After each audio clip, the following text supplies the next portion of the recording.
কোনো কিছু না বুঝে শুনে টিয়ার অতীতের বয়ফ্রেন্ডকেই হঠাৎ করে ফোন করে বাড়িতে আসার কথা বলে দিল নীলু। হ্যাঁ বন্ধুরা, ভিডিওতে লাইক দিয়ে দেখতে থাকুন। টিয়ার কভার থেকে যখন নীলুর হাতে ওর বয়ফ্রেন্ডের নাম্বারটা ডায়েরিতে আর ওর বয়ফ্রেন্ডের ছবিটা মেলে, ঠিক সেই সময়ই নীলু বলতে থাকে যে কাজ হয়ে গিয়েছে, আমার আর কোনো কিছুর প্রয়োজন পড়বে না, তোমরা এবার আমাকে জানাও আর না জানাও, তোমাদের কাছ থেকেও বেশি এখন আমার জানার পালা। এ কথা বলা মাত্র টিয়া নিচে এসে চিৎকার চেঁচামেচি শুরু করে দেয় আর বলতে থাকে যে নীলু তুমি কোথায়, এক্ষুনি আমার সামনে আসো। এই কথা বলা মাত্র নীলু বলতে থাকে কী ব্যাপার টিয়া, তুমি এরকম করে আমাকে ডাকছো, আমি দৌড়ে এখানে এসে পড়েছি, কি হয়েছে বল। ওদিকে সূর্যের বাবা এসে বলতে থাকে টিয়াকে যে টিয়া বাড়িতে কি ডাকাত পড়েছে, তুমি এরকম সারের মতন চিৎকার চেঁচামেচি করা শুরু করে দিয়েছো, তো বলো তো কী হয়েছে।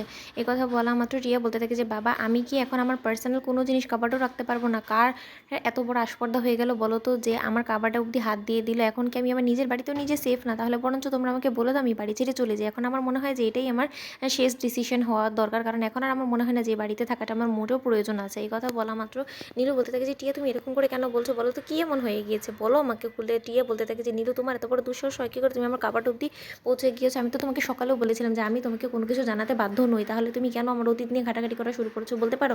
নীলু বলতে থাকে যে তোমার কাবার্ড ঘাটাঘাটি করার আমার কিসের এত প্রয়োজন পড়ে গেল বলো তো ভাই। আর আমি তো সব থেকে বড় কথা তোমার দাদাভাইয়ের রুমে ছিলাম, তোমার দাদাভাইয়ের কাবার্ড সেট করছিলাম, সে যে পরিমাণে মেস করে গিয়েছে সেই রুমটা আমি সেট করতে এখন ব্যস্ত ছিলাম। এখন আমি হঠাৎ করে তোমার কাবার্ড কেন আমি হাত দিতে যাবো বলো তো, সেটা তো নিশ্চয়ই তোমার পার্সোনাল জিনিস, সেটা হয়তো বা তুমি এরকম করে ঘাটাঘাটি করেছো, হয়তো বা তুমি ভুলে গিয়েছো। টিয়া তুমি নিজে একটু খেয়াল করে দেখো না। এই কথা বলা মাত্র টিয়া বলতে থাকে যে একদম আমার সাথে নীলু চালাকি করার চেষ্টা করবে না, আমি তোমার উদ্দেশ্য খুব ভালো করে জানি, আর তোমাদের মতন রাস্তার থার্ড ক্লাস মেয়েদেরকেও না আমার খুব ভালো করে জানা আছে, বুঝেছো তো। আইন্দা যদি আমি কোনোদিনই দেখেছি যে তুমি আমার কাবার্ডে হাত দিয়েছো, তাহলে আমার থেকে খারাপ আর কেউ হবে না। এই কথাটা মাথায় রেখো। ওদিকে নীলু বলতে থাকে যে যার জন্য করলাম চুরি সেই আমাকে বলে চোর, তোমার ভালোর জন্য সব কিছু করছি, কিন্তু তার শর্তে তুমি আমাকে ভুল বুঝে যাচ্ছ। কিন্তু একটা সময় আসবে দেখো টিয়া, যখন তুমি আমাকে শাবাশি দিবে আর বলবে যে না আমার কারণে আজকে তোমার জীবনটা শুধরে গিয়েছে, তুমি মিলিয়ে নিও কথাটা।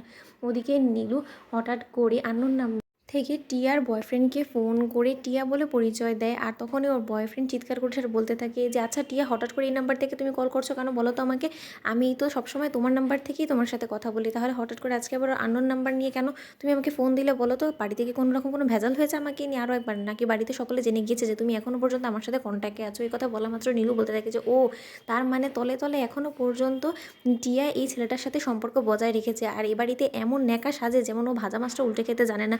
তার জন্যই আমি বলি যে সকলে কেন ওর এই অতীতের সম্পর্কে জানার পর থেকে এরকম করে উত্তেজিত হয়ে পড়ে হঠাৎ করে।